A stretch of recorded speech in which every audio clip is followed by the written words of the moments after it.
naman na narito tayo ngayon upang matunghayan ang nakakakilig, napaka-sweet at talaga namang sobrang pinaka-inaabangan na love story ni Kuya Jomar at ni Ate Carla.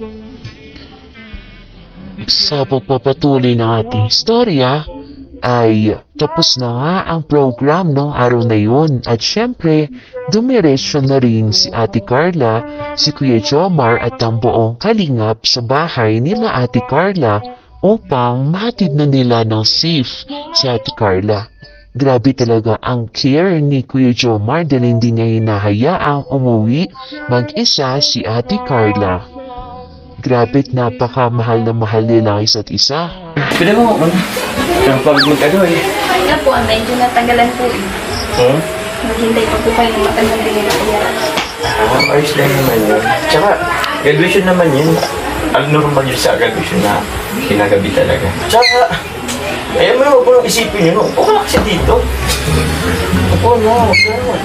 Ayoko po, baka po biglang pumasok sila mama. Ano po ang isipin? Wala naman talaga ba yun eh. Tsaka, hindi naman yun. Bakit? Ano bang iisip mo?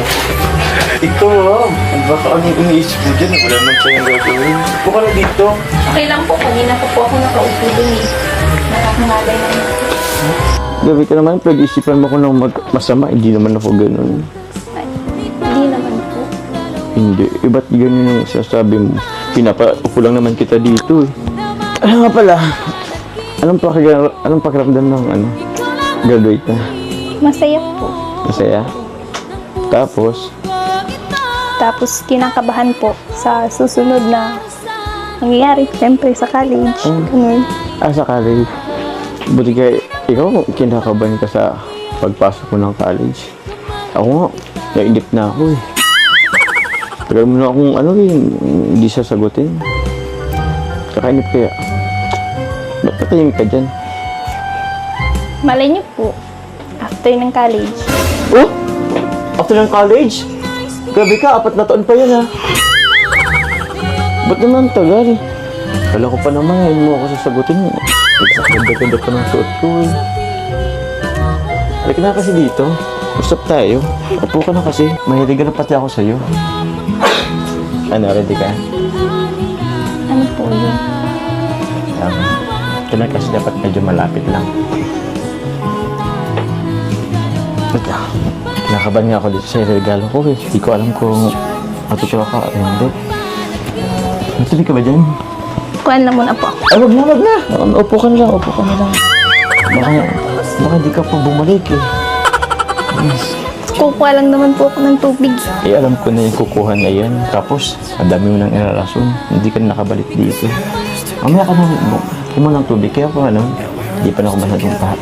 Pero, ready ka na ba?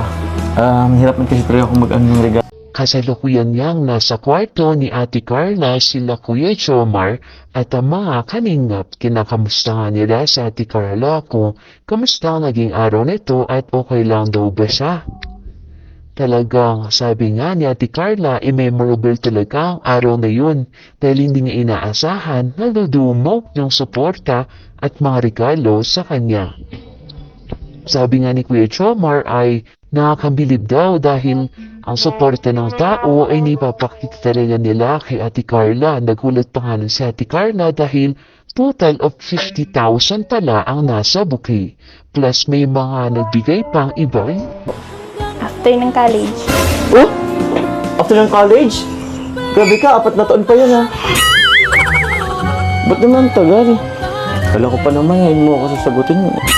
Ganda-ganda pa ng suot ko eh. Halika na kasi dito. Usap tayo. Upo ka na kasi. Mahilig na pati ako sa'yo.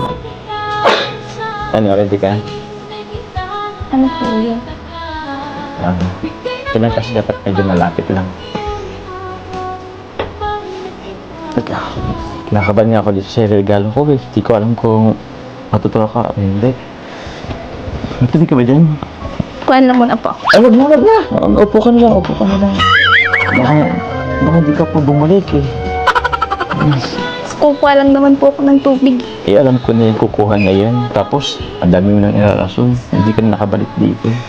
Mamaya ka na, mo ng tubig. Kaya kung Hindi pa na ako masyadong pa. Pero, ready ka na ba? Hirap na tuloy ako mag-ano ng regalo sa'yo kasi kaya naman nagbibigay ng regalo sa'yo. Tsaka ito, tiyan mo naman. Grabe. 50,000. Paano ko naman yung natatapatan? Kaya, ito na lang isip kong regalo. Tikit ka naman. Ano po yun? Ito kasing regalo ko, mas maganda kasi ito kung mas surprise ka talaga. Pwedeng tikit ka muna. Ano po kasi yun? Ipikit ka muna kasi. Kasama kasi sa para matuwa ka, para ma-surprise ka. Kailangan mo pumikit. Pwede naman pong ibigay Hindi ka kasi nga, siyempre, paano yung para may element of surprise. Mas maganda kasi yun. Kaya pumikit ka na lang. Pero grabe ganda, nakita ko. Diyan ko picture natin Sa akin naman, hindi siya nakadikit sa dingding. Pero nasa yun, nasa side table ko kasi yun. Nakaan pa yun. Naka-frame pa yun. Pero sige na, huwag mo nang pikit ka na lang. Pikit ka na. Sige po. Pero pag pikit, dapat nakaharap ka sa akin. Pikit ka. Sige na kasi mas maganda kung makikita mo agad yung hindi yung Okay, pikit na. Dahil palalim na nga ng palalim ang mga usapan ni Kuya Jomar at ni Ate Carla. Kaya naman, nung nadala na nga sa usapan si Kuya Jomar ay pinapikit niya nga si Ate Carla at balak nga nito sanang i-kiss si Ate Carla sa cheeks. Nang biglang pumasok ang mga Kalingap boys at nagulat si Kuya Jomar. Kaya nga hindi talaga natuloy ang plano at regalo ni Kuya Jomar kay Ate Carla. Hindi ka kasi nga, siyempre, paano yung para may element of surprise. Mas maganda kasi yun. Kaya pumikit ka na lang. Pero grabe ganda, nakita ko. Diyan ko picture natin Sa akin naman, hindi siya nakadikit sa dingding. Pero nasa yun, nasa side table ko kasi yun. Nakaan pa yun. Naka-frame pa yun. Pero sige na, huwag mo nang pikit ka na lang. Pikit ka na. Sige po. Pero pag pikit, dapat nakaharap ka sa akin. Pikit ka. Sige na kasi mas maganda kung makikita mo agad yung hindi yung Okay, pikit na.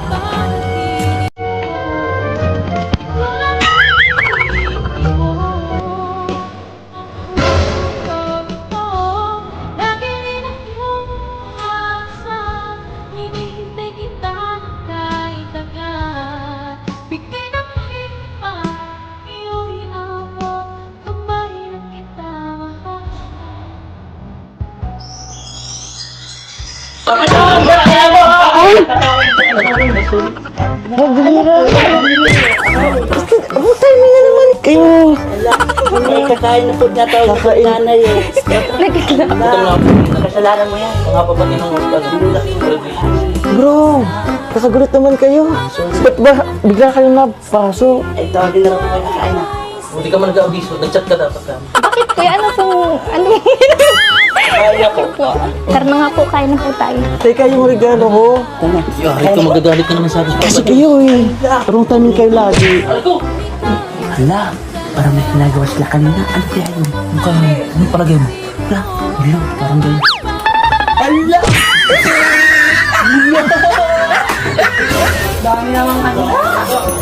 Ayan na, mga bisita. Kain na guys. I've been feeling so small. Watch the clock ticking off though. Ay, yung gusto ko, carbonara. Masarap ang carbonara dito. So, ayun mga kalingap, thank you so much po for watching. At nandito kami ngayon, kakain kami. Anong oras na po? 9 p.m. 9 p.m. po, dito kami kina Carla. At ayan, Hanggang dito na lamang muna ang ating nakakakilig, napaka-sweet, at talaga namang sobrang pinakainaabangan na love story ni Kuya Jomar at ni Ate Carla. Maraming salamat sa inyong panonood. Hanggang sa muli. Bye!